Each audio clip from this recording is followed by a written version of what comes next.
करोतु।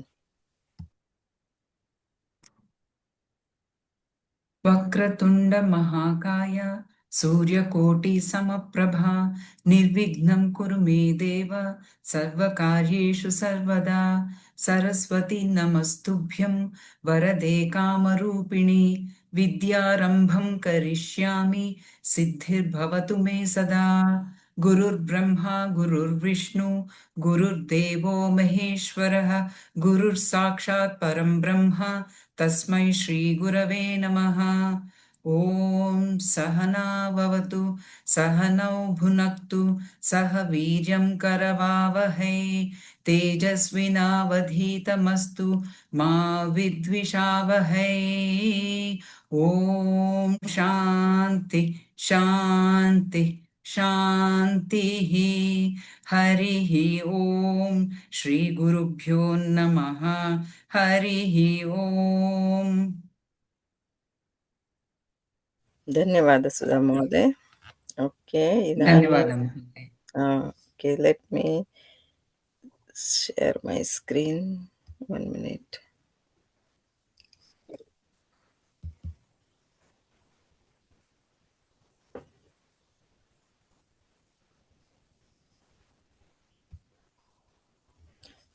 Okay, let me share my screen.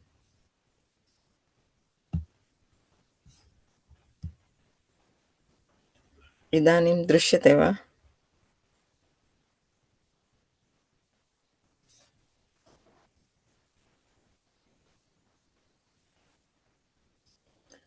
दृश्यते वा screen?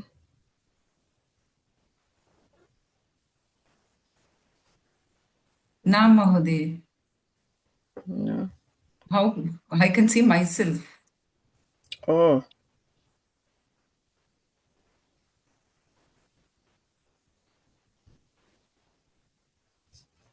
Let me do it again.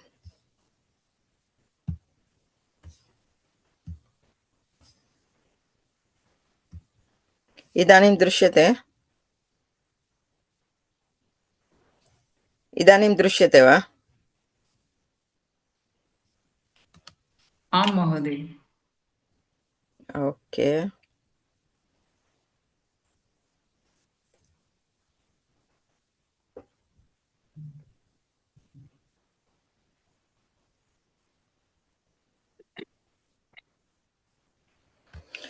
Okay, अहं किञ्चित् समासः अभ्यास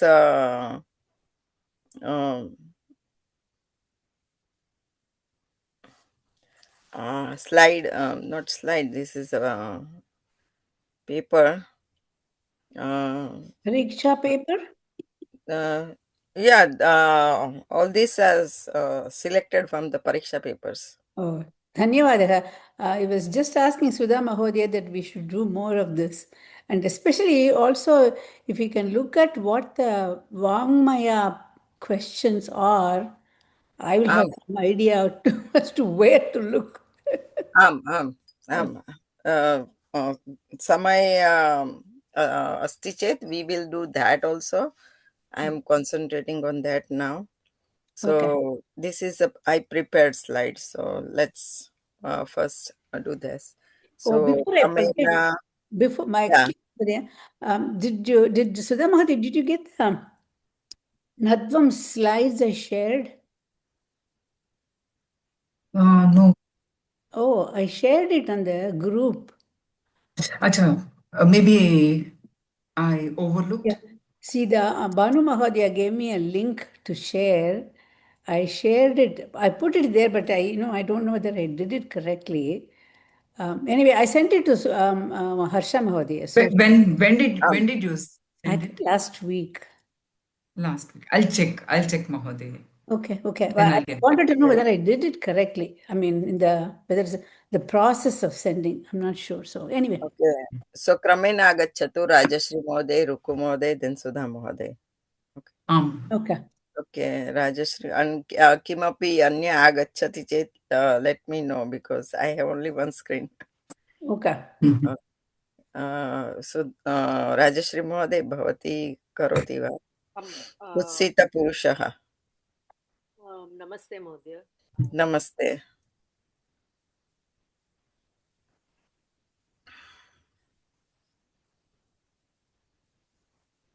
Here, Am 49. Kuts. Kupurushaha, Am. Kusamasaha. Am.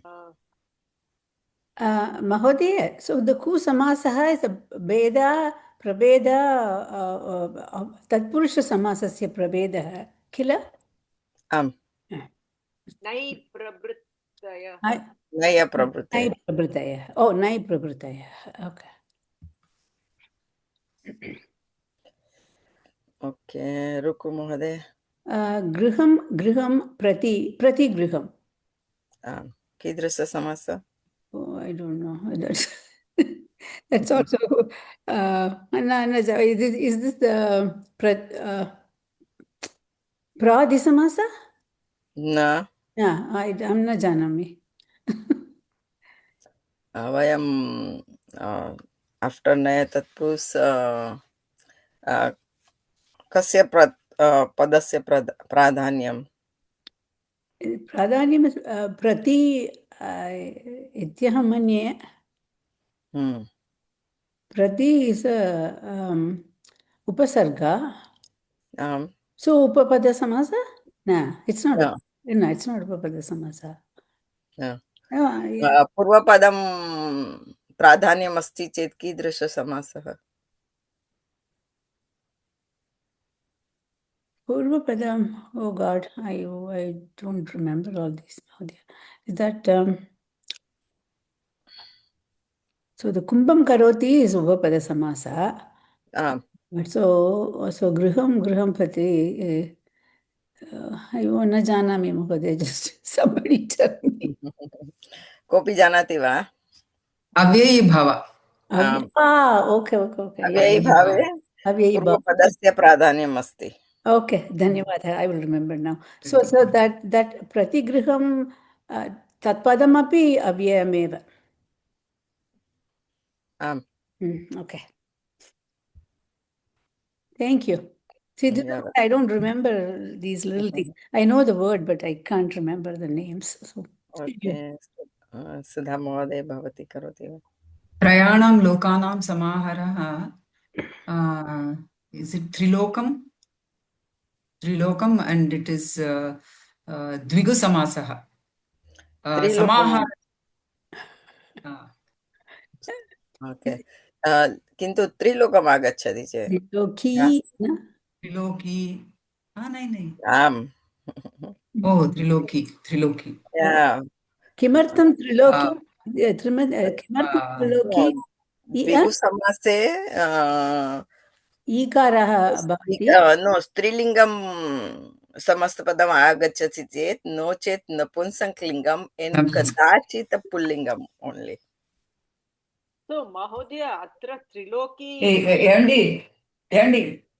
ityukte Triloki ityukte it refers to the person lokam va? Lokam. Triloki iti it refers to three lokas. Okay, I thought the word Triloki refers to Triloki, Narada, something. I don't know. So then that becomes a Bahuvrihi. Right? I don't know. I'm wondering. Triloki it refers to the lokam, is it? Okay.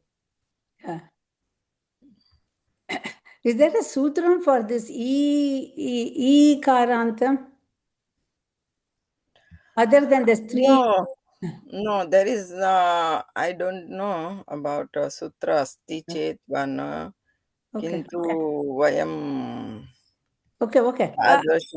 Let me look. I don't. If it's is this a Strilinga pada Triloki? Okay. Strilinga E pratyaya para E pratyaya samasyate Strilinga padana. Okay. Kasyaha, sir? Bhavatyah. No, it's okay. I know because I prepared the slides. Sudha Mahodayas avasarah. No, I finished. Rajeshri. Rajashri. No, she did. Oh, yeah, hers. I'm sorry. कुम्भं करोति इति बकारः उपपदसमासः वयं सर्वे जानीमः न करोति इति कुम्भकारः तदपि तत्पुरुषस्य भेदः प्रभेदः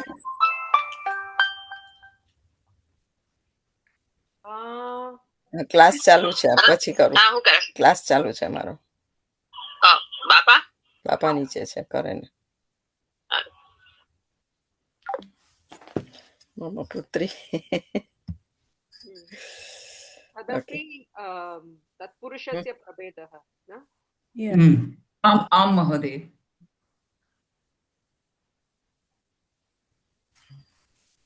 तत्पुरुष और नया प्रभुतय in Tatpurusha it is Nai Prabhrutayah. Okay. It comes under the main thing of Tatpurusha. Tatpurusha samasasya ekah prabedha. So Tatpurusha samase Nai Prabhrutayah asti tasmin Samas. तस्मिन् अंतर्गत उपपद कुत्सित प्रादि गति सर्वमेव तत्र आगच्छति Okay. So अव्ययी भावः कुत्र भवति अव्ययी भाव इज अ सेपरेट समास पृथक् समासः पृथक् अस्ति Okay. So if you don't mind, so what are the Tatpurusha samasas praveda? तत्पुरुष समास प्रथमं तु सप्तमी पर्यंत देन विशेषण पूर्वपद विशेषण पूर्वपद that was कर्मधारया no yeah it's a karma sorry it's karmadharaya let me tell you so tatpurusha samasa the 7 prabhedas and then karmadharaya nai prabhrutah ek minute ek kshanam Sudha Mahodaya so tatpurusha karmadharaya then pradi no nai tatpurusha and then pradi okay look तत्पुरुष समासे प्रभेदाः सन्ति चत्वारि सामान्य कर्मधारय द्विगु and नय प्रभृतय सो सामान्य प्रथमा विभक्ति पर्यन्तं सप्तमी पर्यन्तं आरभ्यत सप्तमी पर्यन्तं कर्मधारय नवधा अस्ति एंड द्विगु समास एंड द्विगु समाहार एंड देन नय प्रभृतय पंच प्रभेदाः अस्ति so karmadhara is one of the part of tatpurush okay so nai prabhrutayah tasya prabhedaः के नय प्रभृतय प्रभेदाः नय तत्पुरुष कुसमास गति समास प्रादि समास उपपद समास okay okay so karmadhara is the one of the part of the tatpurush so avyayi bhava is but you didn't mention that is that avyayi bhava has a like a 18 or 19 but vayam it is not it's not you didn't list it under the tatpurusha samasa no it is not tatpurusha samasa so it's a different tatpurusha samase samanya karmadhara द्विगु and naya prabhrutaya okay okay and अव्ययी भाव समासे बहवः भेदाः सन्ति किन्तु वयं I think षट् अभ्यासवर्गे अस्ति means कोविदपुस्तके अस्ति प्रथमम् समीपार्थे देन पश्चादार्थे और योग्यार्थे विभक्त्यर्थे अर्थभावार्थे पदार्थ अनति वृत्त्यर्थे और विप्सार्थे so prati gruham prati is a vipsarthe the class number What was the class number? Class number, let me, Abyayi Bhava Samasa, class number 39. Okay. Okay. Okay. धन्यवादः महोदय. So smarantu that chatvari samasa are santi, kintu karmadharaya and dvigu they sometimes consider as a separate. That's why we think that it's a 6 samasas. Yeah. Okay. But no, actually it is the part of the tatpurush samasa. Okay. Okay.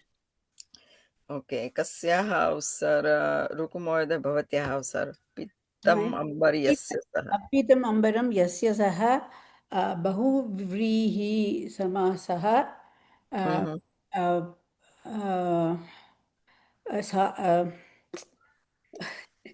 what is this, the pratama, whatever it is, it's the samanadhikarana bahuvrihi. कीदृशं समानाधिकरण? Pardon? कीदृश समानाधिकरण बहुव्रीहि? It's it looks like pratama vibhakti. No. पीतम् अम्बरम्, ओ यस्य षष्ठी विभक्त्यर्थ समानाधिकरणम्. And समस्तपदं किम्? पीताम्बरः. धन्यवादः. I was thinking of Tatpurusha. So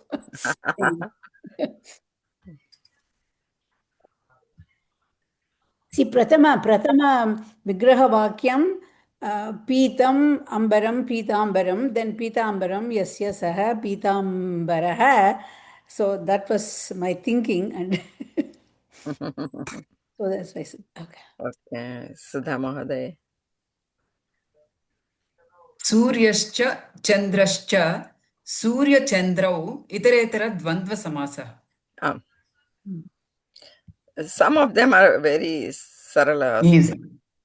आम् महोदय. Okay. Na dharma. dharmah, adharmah, naitat purusha. No, Mahodaya.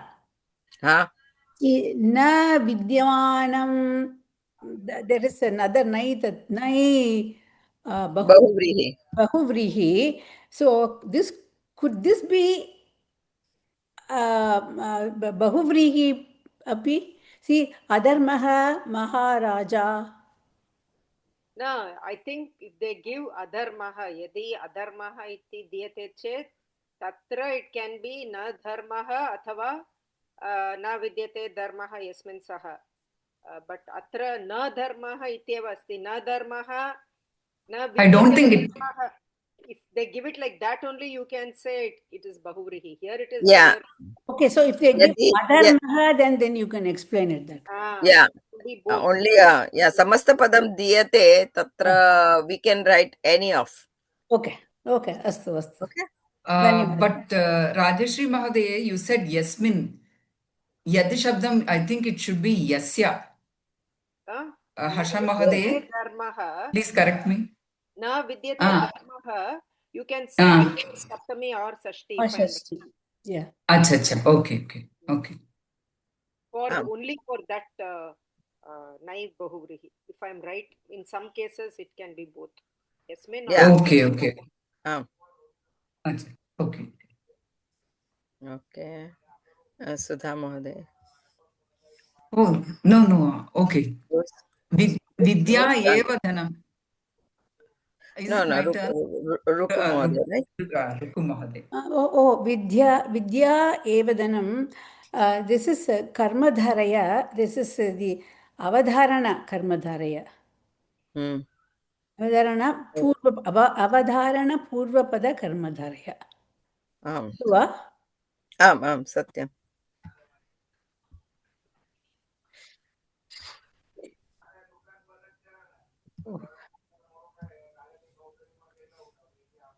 Okay, now Sudha Mahoday. Ghatam cha patam cha anayoho samaharaha ghatapatam samahara dvandva samasa. And samahara dvandvam is नपुंसकलिङ्गम् एव आम् एव सर्वदा नपुंसकलिङ्गं समाहारद्वन्द्व सर्वदा एकवचनं सर्वदा नपुंसकलिङ्गम् नपुंसकलिङ्गं right.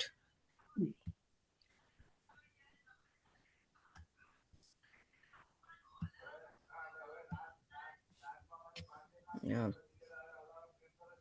So महोदय हर्षमहोदय तत्र the लिङ्गवचन क्लासिफिकेशन् अपि आड् कर्तुं शक्नोति वा भवत्या? कुत्र? See, समाहारद्वन्द्वसमासः within brackets, like sarvada sarvada na or something like that. Na plus ekvachanam, something like that. Oh, I think then it's a lot of work. Okay, that's okay. Are you sharing these slides? You're sharing these slides with us, right? This is, I think it's not a slide. This is like a It's a collection. Yeah, collection. So if I have to make a slide, then I have to cut and paste and then Yeah. That's more. Mahodaya, add. if you have a document, I know it is in the YouTube, but if there is a document, if you have a Word document or a You can share with us. Excel, if you can share, because with the answers it will be good I revision. think in the email I send it to the Bhanu Mohodaya. So let me send you also. Yeah, that will be good for us to review. Yeah, Word, and I think now you're doing in Word. Earlier, I think you have done in Excel. If you can send Excel, that, yeah, in that that would be Excel. really good, yeah. Yeah. Thank you, Modi. बहुत Yeah, धन्यवाद. You're taking No. yeah yeah See, mama samay nasti chet I'm doing copy paste and all these things, but if asti chet I can do more. No, this itself is a lot. No, this itself is a lot, Mahodaya. It's for me, it's very, very helpful. Kasyaः अवसरः? Rajeshri Mohoday, right? पुण्यं च तत् क्षेत्रं च पुण्यक्षेत्रं विशेषणपूर्वपद कर्मधारय. So the inclusion of the Sarvanama Shabda is absolutely essential to show that it is Karmadharaya. Otherwise, it will become Dvandva. No, it is not essential. You can just write Punyam Kshetra. Oh, Tadapi Sadhu eva. Okay. Neelascha ayam meghascha. So Neelamegaha, same thing, Visheshana Purvapada Karmadharaya.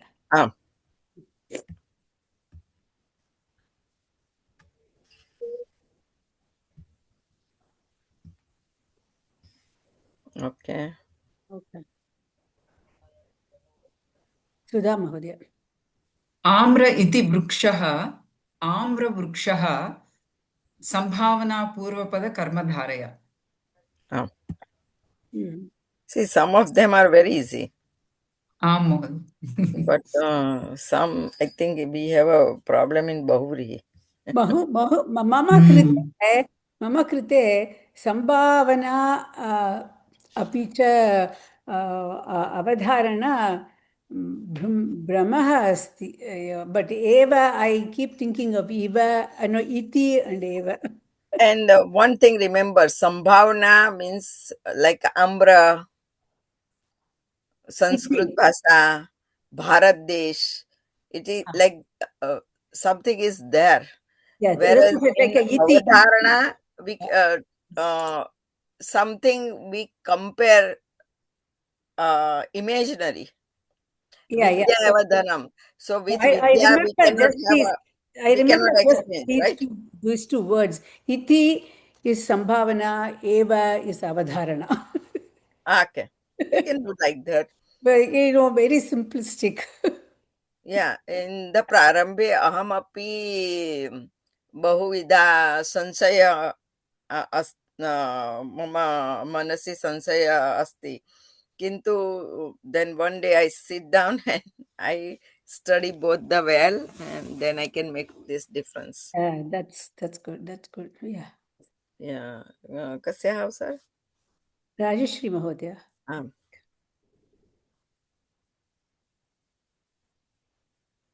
दासी च दासश्च अनयोः समाहारः. दासी दासी दासम. आम्. दीर्घ इकार दासी दासम. आम्. अनयोः समाहारः. It will be समाहार द्वन्द्वः. आम्. सत्यं. तदपि नपुंसकलिङ्गं दासी दासम्. आम्.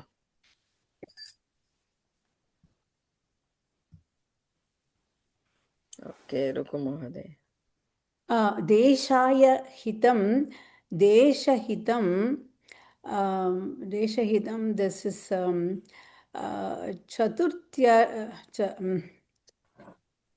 चतुर्थी तत्पुरुषसमासः. आम्.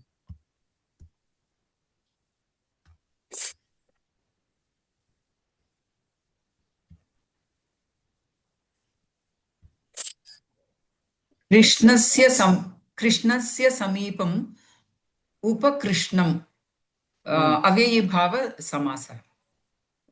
समीपार्थे. समीपार्थे.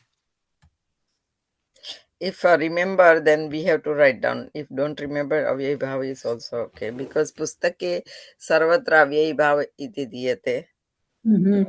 Like that. So it's better to remember if we Yeah, can. better to remember, right? So यदि वयं जानीमः लिखामः. So adi iti पूर्वपदम् अस्ति चेत् तदपि अव्ययी भाव एव. No, adhiharo. No, like that. No, Adhihara, Shashti, that will be Saptami Vibhakti. So adhihari. Adhihari, no. Adhihari. So, that is also Samipartha, or it's a Shreshta. Something else. No, it's Saptamyartha. vibhakti arthe. Oh, Vibhakti Artha. Vibhakti Artha. No, that is Avyayi Bhava, but Vibhakti Artha. That's what I was asking. Yeah. So Adi Shreshta, etc. It's like, okay. So यदि उपसर्ग आगच्छति चेत् we have to remember abhigata. So abhigata mukham अस्ति चेत् तत्र प्रादिसमासः. Abhigata, okay. अति देव अपि अस्ति चेत् त्रादशमिव. That's a prithak category. पृथक् category. Okay. So if उपसर्ग आगच्छति चेत् वयं झटिति न निर्णयं कर्तुं शक्यते. इट्स् अ प्रादि और अव्ययी भाव. Okay. Think. Okay. कस्याः उत्तरः? Rajeshri Mahodaya. Oh, there it is. न विद्यते विद्या यस्य सः अविद्यः. अविद्यः नै बहुव्रीहि. So tatra diyate.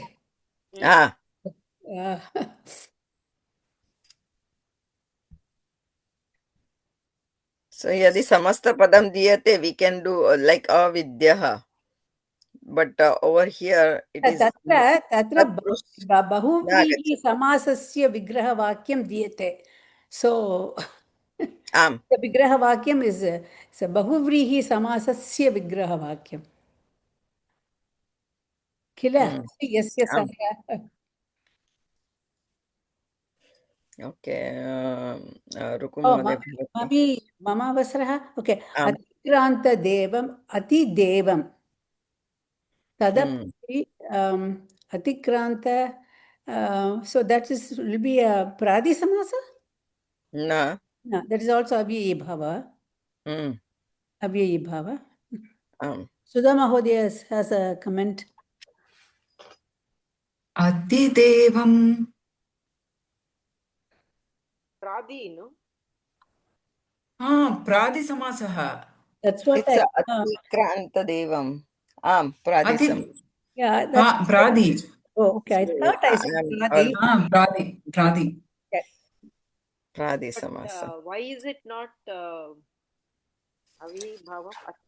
Yeah, that ahamapi chintayami. No, there's a word Kranta. This is Atikranta, and over there Anatikramya we use. Okay. Anatikramya. So we have to remember. See, ahamapi sansayam agachati. So Anatikramya, Atikranta. Artham api bhinna, Arthaha api bhinna. Arthaha api bhinna, because so Ati Devam is beyond. Yeah. Right? But Anatikramya is within. Yeah. No, the answer is Ati Devaha. Visargaha asti. Yeah, that's why. See, okay. So it can't be Avyayi Bhava. Avyayi Bhava, you will not have Visarga. They don't have, the Samasa will not have Vibhakti Rupani. Okay, that's but you can't say Upakrishnaha. You cannot say Upakrishnaha, Adi Harihi. It is always Adi Hari. Okay, so Tatra it's Avyayameva. So Avyayameva. So no vibhakti. Tatra no, but if the answer is not given, Atikrantaha Devam iti diyate. Devam iti diyate. Devaha. It should have been Atikrantaha Devaha. So Ati Devaha. No. It is Dvitiya here. It is Dvitiya. Yeah. Devam Atikrantaha. And then Tam Yojaniyam. I think it is Dvitiya here. Let me try. I think only with Tikranta Shabdam something this Dvitiya comes for the... Yeah. Vyarthaha, Dvigataha, Arthat. The Vigraha Vakya Dvitiya Vibhakti comes because he's gone beyond. So there is the Dvitiya Artha there. So that is a Pradi Samasa, but do we have to say Dvitiya Artha or anything? No. No.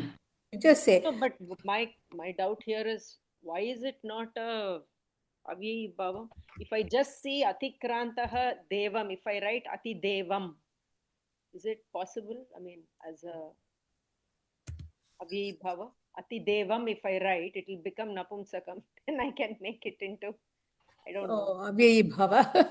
Or is it that only Ati comes only with Pradi and Anatikramya is with... Sure, yeah, I cannot do the typing, but it's Mois Halanta Agachati. No, Mahodaya, type 2 M's quickly and then delete the one.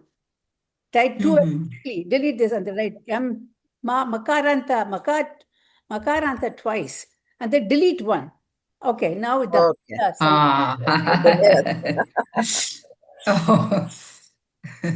Little tricks. Yeah, nice. Yeah. Okay. So, should we ask Bhanu Mahodaya or should we look it up? What? For what? Aham na janati. No. Pradi Samasa, in the slides, it's given as Atikrantaha Devaha. Ati Devaha. Is it? Bhanu Mahodaya's slides, it is Atikrantaha Devaha. Because I have got the notes with me. So, sorry. Mama Samipi api asti. So, Mama Samipi api asti, not. Tatra Devam iti diyate. So, that's either the question is wrong or our classification as Pradi Samasa is wrong or Ditya Vibhakti. It could be Ditya Vibhakti like somebody said. Krantaha Devaha. Okay, but it's given Atikrantaha Devam. So Tatra then Vigraha Vakyam should be like Ati Devaha Tam. Then it's Pradi Samasa. Okay. No, aham janati Atikranta Deva only they should give. And then Tam. Devaha, is it? Yeah, they should give. So this is something wrong. Maybe I typed wrong. But if you But so should that be Atikrantaha Devaha is a so Pradisamasamapi Napumsakalingam eva the Samastapadam? No. No. Ati Devaha. Ati This Devaha. is Atidevaha. right. Atidevaha. So the question, what is the question here? So this is wrong. I think this is we have to do Ati Visarga. Visarga. Oh, Ati that's okay. Devaha. Okay. Then it's right? Okay. Mohode. If it is the Dvitiya Vibhakti, then they have to put tam over here. And then it is Ati Devam. Yeah, because they have given the Vigraha Vakyam. Vigraha Vakyam diyate Diyate. tasmat karanat devam iti na dattam, then okay. No, So no, now it's clear, it's better.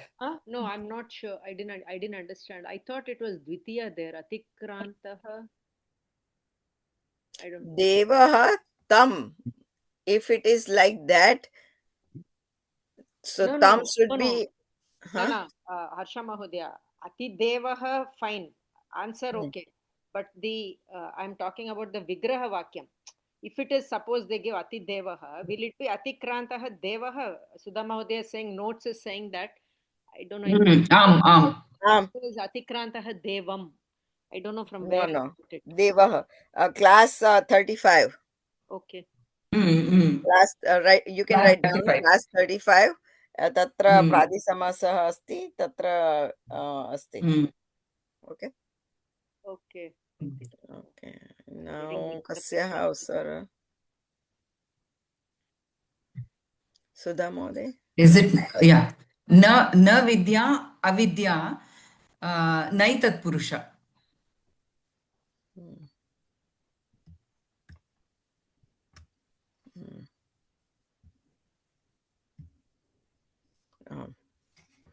Rajashri Mahoday. Shastram janati iti. Shastram janati. Shastrajah va? Shastrajnya. Shastrajnah. Oh, Shastrajnah. Kidrisha Samasaha? Upada. So, Idanim Upapada is easy for us, right? Yeah, because Kartri Pradam is there. No, Kriya Padam is there, not Kartri Padam. Kriya Padam is there. Janati, in a karoti, iti Kriya Padam is there. So that's okay. Mama avasaraha? Danda panihi. Dandam panau yasya saha.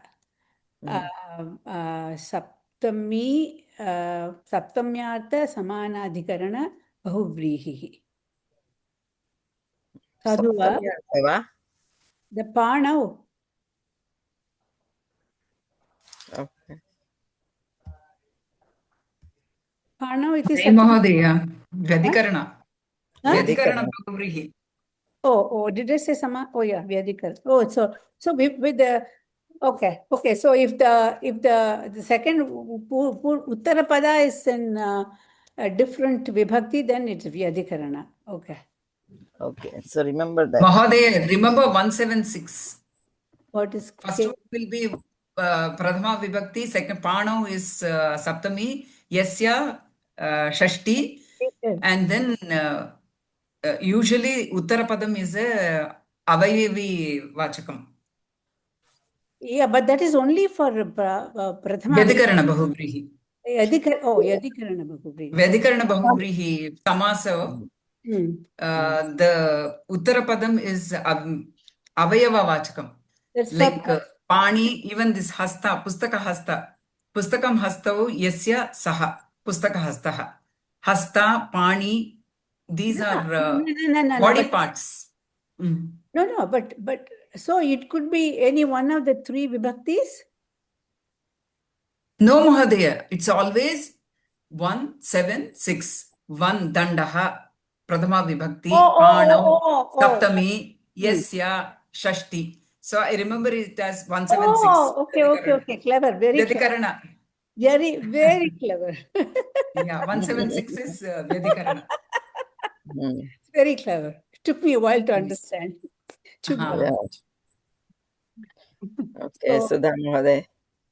Pustakam hastau yasya saha Vyadikarana bahuvrihi. Hastau, haste. Haste. Mahodaya. Yeah, that's a good catch. Haste.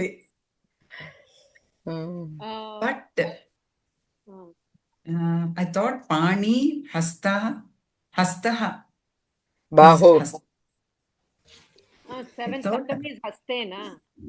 Haste, right. Haste, right. Yeah. I told Saptami and then I'm saying Haste, correct. Mahodaya, sorry to go back. This Ati Devaha, Kovida book, page number 26. Let me Udghata to page number 26. Adi Samasaha, Ati Devaha. See, the Vigraham is Atikrantaha Devam. It will be in Dvitiya. Oh. So that's why they give Atikranta Devam. 26. I remember, I don't know where we saw this. The Devam will be in Dvitiya. Yeah. Katham Dvitiya. Malini, correct. Malini. Yeah. That it will be in Dvitiya. What Malini? What is this? I'm sorry, I missed it. This is a Sanskrit Bharati class. Yeah. Adhyapika. Yeah. Malini Mahodaya. Yeah. So for Bahuvrihi api sa vadati vigrahavakyam yadi karaniyam bahuvrihe katham karaniyam prathamam dvitiyam padam cha vibhakti nishchit kartum prathama vibhakti rupam likhantu. Then prathamam padam likhatu. No. Then once again, example you give, for example. I didn't. Okay, Dandapani example, right? So prathamam kim karaniyam vayam janimah iti bahuvrihi samasa, right? This is a saptami, right? So we are writing saptami. Kintu yadi otherwise asti chet kim karaniyam prathamam dvitiya padam. So pano is a dvitiya padam, right? So prathamam tasya vibhakti no, pratham it's lingam janatu. Idarsam pullingam, strilingam, napunsaklingam. Tatra pratham sthapayatu. According to that, you can go to the first padam. Because bahuvrihe vigrahavakye chatvari padani santi, right? Always. So then go to prathamam one. And after that, go to fourth one. Saha agachati chet yastrilingam agachati sa agachati chet or tat agachati chet tasya nishchayam kartum sakyate, and then you can put this yad vibhakti rupam. Okay, so Prathama Sopanam, Dvitiya Uttarapadasya Lingam Nirmanam Kartavyam. Nirnayam kartum Dvitiya Sopanam. Like if I take the Pitambaram, then see, you can get a nice. Okay, so Ambaraha. See, Pitambaram, right? So Ambara. We took a Ambara. So Ambaram kasya ka vibhakti means kim vibhakti agachiti. So that is the Lingam. Ambaram is Napunsaklingam. Oh, okay, not Ambaraha. Oh, okay. Ambaram is Napunsaklingam. Napunsaklingam. So pratham tatra nirnayam kartum shakyate. Then we can go to first one. So it is and Visheshana. Yeah, Visheshya. Okay. Right? Pitam Ambaram. So Okay. then you have to So pitah api agachati, right? no, so Pratama Sopanah Uttarapadasya Lingam Nirnayam Kartavyam, Dvitiya Sopanam Purvapadasya Lingam Dvitiya Padasya Lingam Ashritya Purvapadasya Lingam Nirnayam Kartavyam. Then Tadanandaram look at Chaturtha padam. Chaturtha Pada to determine the Lingam. Lingam. Then the Chaturtha Sopanam Yad vibhakti. yeah, the Yes. Sarvanama Padasya Lingam based on the okay. Okay. Oh, So then you can make less mistake. Chances of making mistake is less. This is from what? From the Samskrita Bharati class? Sanskrit Bharati class, Saturday. Is it the Saturday Saturday or Sunday? Sometimes Saturday, but always on Sunday her classes is done. It's like 4:30 in the morning for us. It's very difficult. No, 8 p.m. For 4:30, I mean 8 p.m. No, 8 IST, 8 p.m. Oh, okay, 6. She's taking class. Okay. I will. Are they YouTubes available or no? No, they are doing on Google Meet. On Google Meet. Oh, okay. Google Meet. So if you skip the class, you gone. Could you send me the link, please? Or it's coming. I don't remember. I will But try. once, Rukumode, once you register for the exam, they send you A link. Okay. I will look. WhatsApp. See, yesterday morning something was there at 4:30 or a few days ago. I couldn't attend. I was too sleepy. And I think it's WhatsApp number is like that. They put 9-1. January, COVID January 2026. Okay. Something like that. I will look. Yeah. So you must be having, but maybe you did not notice. COVID class January 2026. I Like will that. look, Mahodaya. I'm Pashyami. Okay. And if you don't found, just let me know. I will send you because they send a link. And Prati Sanivasre or Ravivasre sa Preshitvati Idanim class asti. Bhavishyati. Something like that. Okay. Astu. Dhanyavada, Mahodaya. Okay. Just too many things going on. But every Sunday I am going to Swadhyay, so I cannot be able to attend on Sunday. Yeah. Same time. Okay, Kasya sir. Rajashri Mahodaya. Rajashri. Shiva, okay. I'm so sorry. Pustaka Hastah done. Shiva Keshavau, Shivaha cha, Keshavaha cha. Itaretara Dvandva.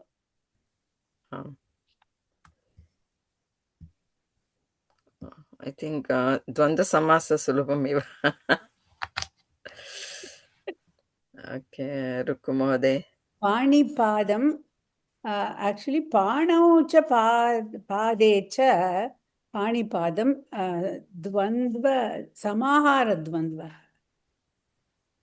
Samahara Dvandva. So, Kidrasham Vigraham Vakyam Punha Vadatu. I said Pani cha Padau cha. No, Padaha Padau. Padaha Pade Padaha, right?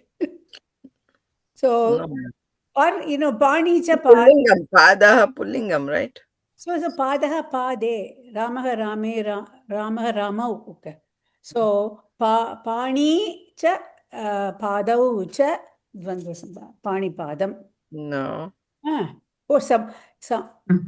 Samaharaha only will become Samaharaha becomes Dvandva, right? Samahara Dvandva. Punha Vadatu Vigraha Vakyam. Is Pani cha Padau cha Pani Padam. So that is Samahara, not समाहारः Okay. अत्र एतत् शब्दस्य रूपं कथं योजनीयं कीदृशरूपम् आगच्छति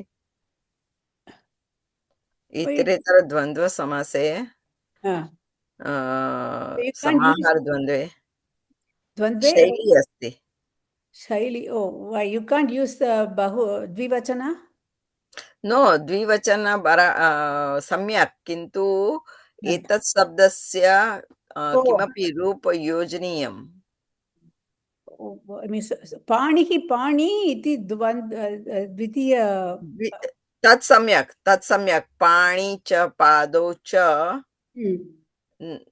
इदानीम् एतद्रूपस्य रूपं किम् आगच्छति Samaharah ityukte. बिफोर् समाहारः Tesham Samahara. What should I say? I know you've been saying it, Samahara Dvandvaha somewhere. Etesham. Okay. एतेषाम् Okay. Oh, So, so the Sarvanama Padam should be there. yeah, Sarvanam Padam. So remember, Dvigu Samahare, it is not Agachati. Dvandva Samahar Dvandve, this is Etesham. It's okay. Yeah, It's a Sasti must. Vibhakti. It's a must. Okay. You have to say etesham, no? We can't say Etesham. anayoho. Yeah, even I got the same doubt. Yeah. When it is only two things, then you can anayoho. But this Anayoho. is More than two. Okay. more than two. So it's a 4, right? But you can use any one of those Sarvanama Shabdas. Depending on the padam, what you have. Yeah, Tesham, you can say Tesham, Etesham, Dvayapi Sadhu eva. Tesham, Etesham is fine. Dvayopi sadhu va? Yeah. Okay. The Avashekam is the Bahuvachana. Bahuvachana Rupa. Bahuvachana, the Sarvanama Padasya Bahuvachana Rupam, Upayojyam. Yeah. Etesham, Tesham, both are accepted. Sadhu eva. The class number, I have to look at. Janati va? Huh? Class number? Itretar Dvandva? Huh? What you asking? Itretar Dvandva about? Dvandva Samasa class number. Class is in the beginning, so Okay, I will look. I didn't write. Okay, it's okay. I will write on. I know the date. I can tell you the date. Give the date. Okay, tell me please. 24/10/24. 24. 24 October 2024. Year ago. Okay. No wonder. Yeah, exactly. More than a year ago. More than a year ago, right? Okay. Yeah. Api class number na likhitavanta. I don't know. Yeah, even I didn't write. I didn't write the class number. I didn't take notes, because I wanted to listen, but I can't remember. Okay. Nasta pustakaha. Kasya sir? Here I don't know whether it is. I know it is Visheshna Purvapada Karmadharaya. No. Nashta Pustakaha. Pustakaha Balakaha. Okay. So, can I say Nashtam Pustakam Yasya Saha? Nashtam Pustakam Yasya Saha. Because it is a Bahuvrihi. Nashta Pustakaha Balakaha. Purushaha. So it is Bahuvrihi. It's never Nashtakam Pustakam Yasyaha Saha. Never.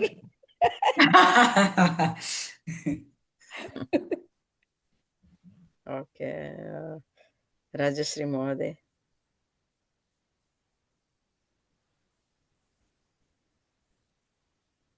Sabha Bhavanam. Sabha Bhavanam. Is this a Tadditanta? I don't think so. No. Sabha Bhavanam. Oh, Visheshana Purvapada Karmadaraya. Is it Visheshana Purvapadam? Sabha. I don't know. Sabha Bhavanam. Kidrisha Bhavanam. Sabha Visheshana Purvapada.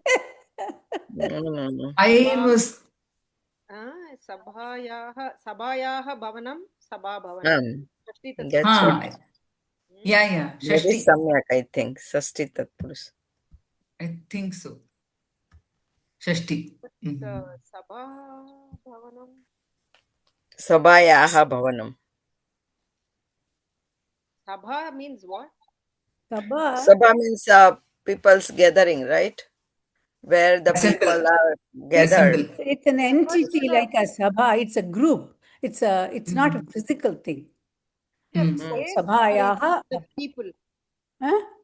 It refers to people, is it? Sabha meaning? Yeah, I mean a collection of people. Collection, a group of people. So sabha, then sabhayaha bhavanam. Okay. Astu. Sabhayaha bhavanam. Okay. I didn't know that, but after you said the Vigraha Vakyam, I'm saying it. Pathya, mama avasaraha? Pathya pustakam. Who? Pathya pustakam. Pustakam that teaches. Who?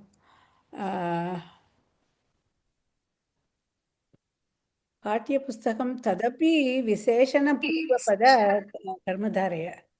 Huh?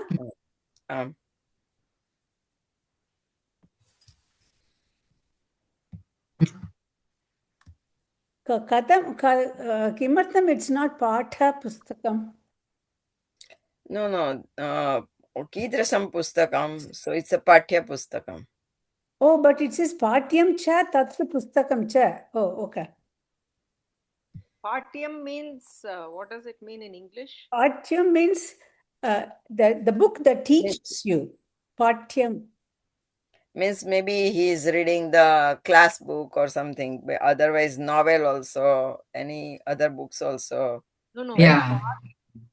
No, Patyam means the book which is being taught, is it? Yeah, it's a karmani. Patyam. Patyaha means that which should be taught, that which should be. Okay, fine. Okay. Sudha Mahoday. No, Ramadas. Mahodaya. You have to say Patyam cha Tatsu Pustakam cha. Okay. Dvayopi samyak. Pathyam cha pustakam cha api samyak.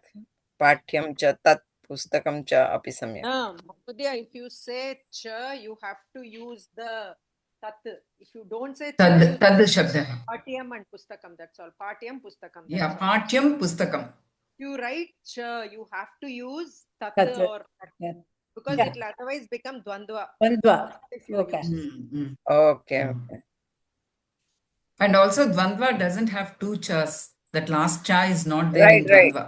No. Ramascha. Antima cha. No. Ramascha Lakshmanascha. It has two. Yeah. It has cha, both places. Ramascha Lakshmanascha. Mahoday. Yeah. Right. So if we are using cha, then to make it karmadaya, and then to make it become an apumsakalinga, you have to say cha tatu pustakam. That itself is the pustakam. The So easiest it's not another entity, it's not another person or another item. It is the same thing that has both qualities. Just the easy one, no? Patyam pustakam. Why confuse? Patyam pustakam. That's all. Yeah. So, but when you say, if you say cha, then you have to say tad to say that it is the same thing that has this different quality or different definition.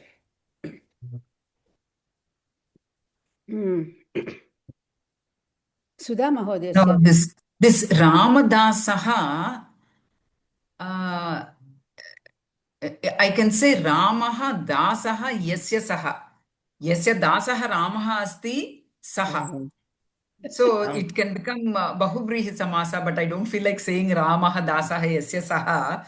Though Rama could be any person, a servant named Ramaha, or else, what else can I do with Ramadasaha? Ramasya Dasaha. Ramasya Dasaha. I can go Yeah, with Dvayopi Ramasya Samyak. Dasaha. Yeah, see, Ramadasaha, Bhaktanam Ramaha Dasaha eva. So that will become Sarvadharaya. Can't we That say will become Ramaha? Bahuvrihi. Huh? Huh? Ramaha Ram- iti dasaha Sambhavana Purvapada. Why can't I say that? You Ah, can. what is that? Sambhavana Purvapada. Ramaha iti dasaha. That Tadapi, person. tadapi Hey, sadhu. no. That is not. Why? Ramaha iti dasaha. The name of the dasa is Rama. What is wrong? Rama You want to dasa. make it some? No. You could, it could No. be anything, Mahodaya. It could be any of the three things. It can be anything. It could be any of the three things. Ramaha dasaha esham te api sadhu. Ramaha dasaha bhaktanam dasaha eva Ramaha. Okay, I feel Ramasya Dasaha or Ramaha Dasaha Yasya Saha, but not anything else. No, Sambhavana, it can't be Sambhavana. Mama, At the COVID Pustake, this example is diyate. I know, but why can't it be Sambhavana? It can be Ramaha iti dasa. Right, like a Amra Vrikshaha. yeah. मम गृहे रामः इति दासः एकदासस्य नाम Asti. अस्ति. See, when you say Sambhavana, it's like one is Jati Vachakam, the other one, Jati Vachakam is like Vrikshaha. Ganga Nadi. Nadi will become the Jati Vachakam. So Dasaha. Dasaha is the Vachakam, the group of devotees. Dasaha is a group of devotees. Oh, you're taking it that way. Dasaha. I took Dasaha as, okay. You're still in the bhakti mode, Sudama Mahodaya. You have to stop the bhakti. No, she's in the bhakti mode, not I.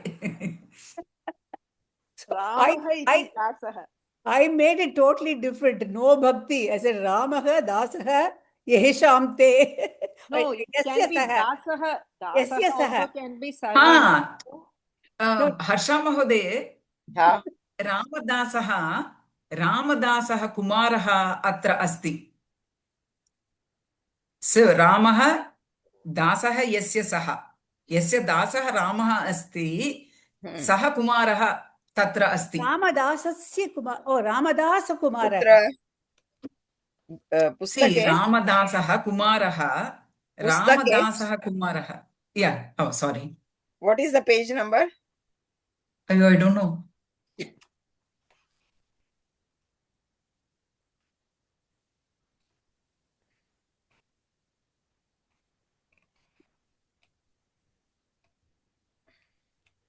Looking for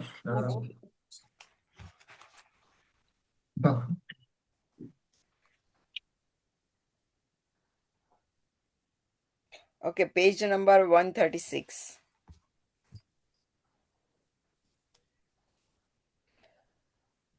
COVID Pustake, page number 136. Tatra diyate Marutihi Ramadasah asti. So Ramasya Dasah. Tatra Ramadasah. See, prasangam bahu Avashakam. So, Kintu Ramesha iti kaschana dhanika asti.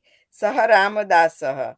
So means this is a rich man by name by Ramesh. He has a servant by the name Ram. Ramaha dasaha yasya saha. Okay. Astu. So Tatra Ramaha, that means if they given the context, then you have to look at the context. Yeah. That's why. So what I said, Ramaha Dasaha Yasya Saha is also correct. If we are doing just Ramadasaha, even that is correct. That is also correct, right? Correct. And like Rajashri Mohoday says that Ramaha iti dasaha. That somehow I'm unable to crack You my have to idea. ask someone. Tadapi samyak eva, because you can have 10 servants. So Ramaha iti dasaha is ekah dasaha asti. Rama iti dasaha. Rama iti dasaha ekah एतेषां दासानां एकः अस्ति तस्य नाम रामः तदपि साधु एव अहं मन्ये anyway they will give the context I think रुकु महोदय भवती करोतु कुमार्गः कुत्सितः कुत्सितं मार्गं कुमार्गः कुत्सितः मार्गः कुमार्गः नै नो कुसमासः नै प्रभृतयस्य प्रभेदः.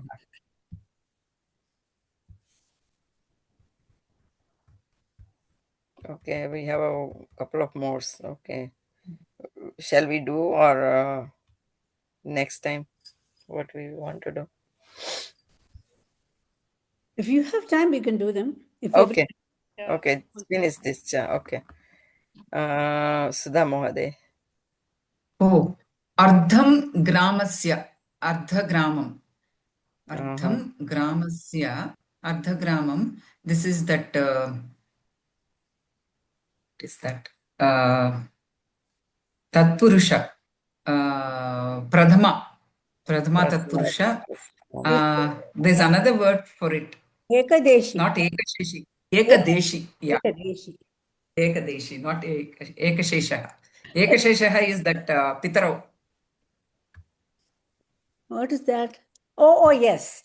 Yeah, where only one word is left. Instead of Mata Pitaro, we just say Pitaro. Yeah, Ekdeshi atra na agachati.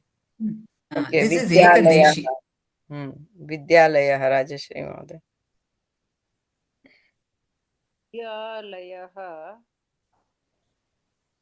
विद्यायाः आलयः षष्ठी तत्पुरुष पञ्चवटी वटानां समाहारद्विगु द्विगु स्त्रीलिङ्गे अस्ति ई प्रत्ययः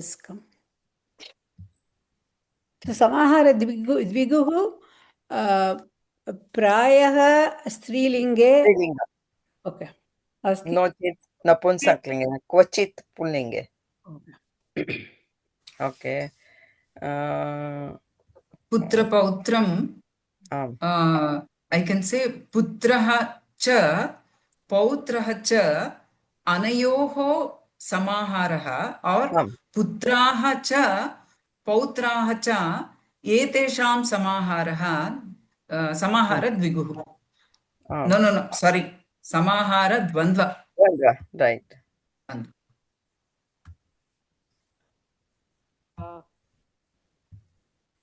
Okay. Rajashri Mohoday. Gada panau yasya saha gada pani. Bahuvrihi. The Vyadikarana Bahuvrihi.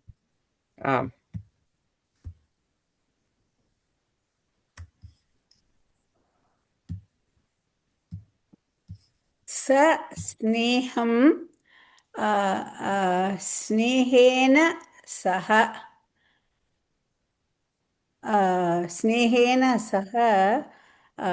पूर्वपद स्नेहेन सह तं सह पूर्वपद कर्मधारयसमः द्वितीयविभक्ति अस्ति इति अहं मन्ये स्नेहेन सह नो बट तत्पुरुषे भवती जानाति वा only उत्तरपदं it could be something else too, right?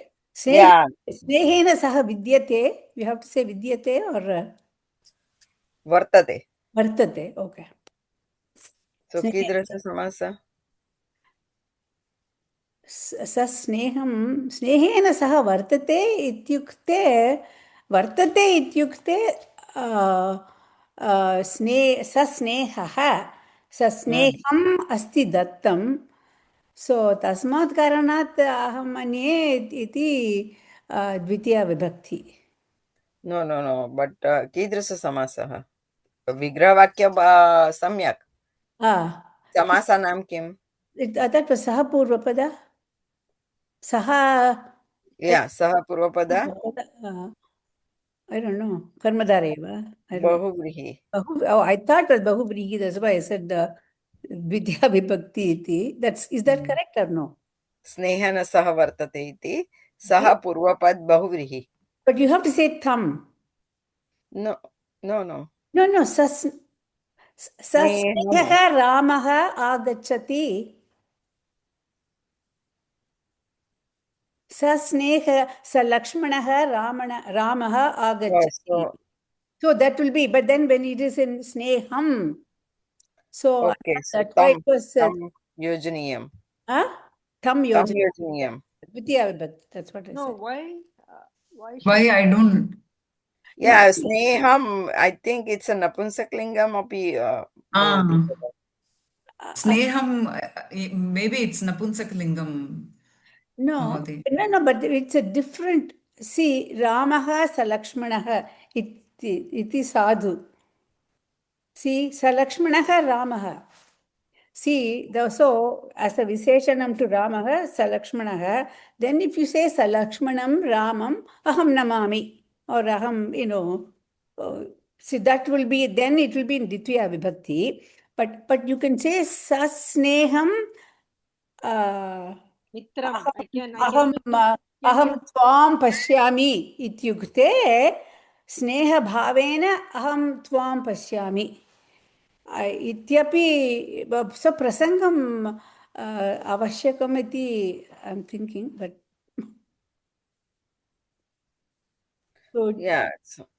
so but I don't know whether you should say tam there. Maybe sneham is Napunsakalinga.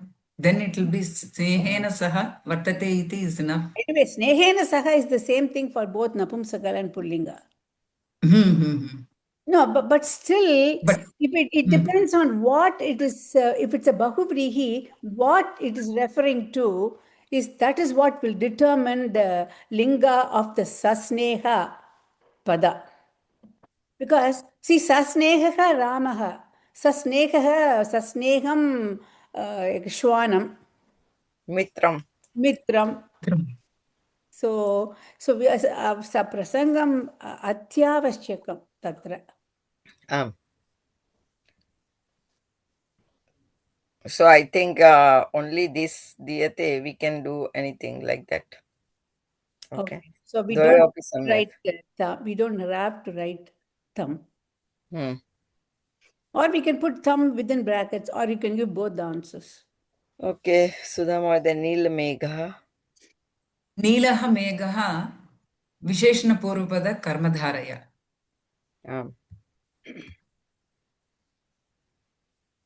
So Neelaha I am Megascha, correct. Okay.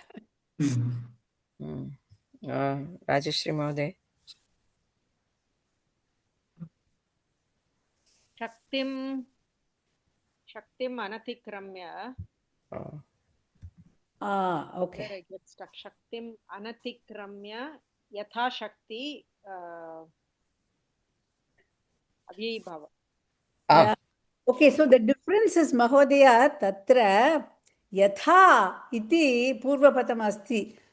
Tad avyayam eva. Avyayena anatikramya iti samasyate tasmat eva, that becomes avyayi bhava. Different from atikrantaha devam. There atikrantaha iti, it's not, it is a kriya padam. So this is tatra, it is यथा इति अव्ययं भवति तत्र remember you had a question, maybe that is the What question? remember you were saying that when the atikrantah devam iti padasya khatam it's not avyayi bhava iti Yes, because this is anatikramya. That is atikranta. atikrantah, see that is Yes. it is like a kriya what should I say? Here the sama the vigraha the samasta padam yatha iti bhavati. Yatha is an avyayam, so it becomes an avyayi bhava. Okay. Okay, and now Saputrah mama vasrah putrena saha vartate iti saputrah. कीदृश समासः? But this is the saha purva pada bahuvrihi.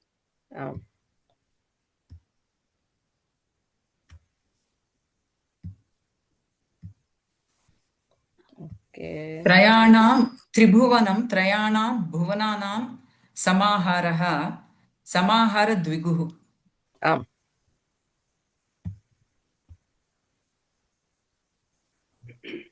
अर्धं दिनस्य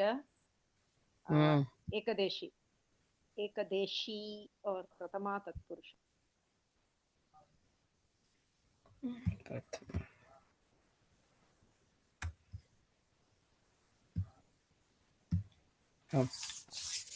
Okay, so इदानीं प्रार्थना श्लोकं कः करोति?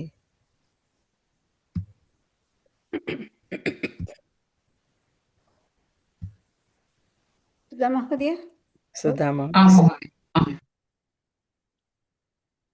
ॐ पूर्णमदः पूर्णमिदं पूर्णात् पूर्णमुदच्यते पूर्णस्य पूर्णमादाय पूर्णमेवावशिष्यते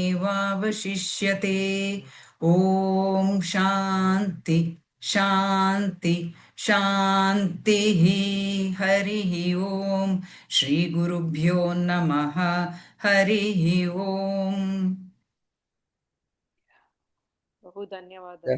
धन्यवादः. बहु धन्यवादः. Mahodaya, this was very, very helpful to me.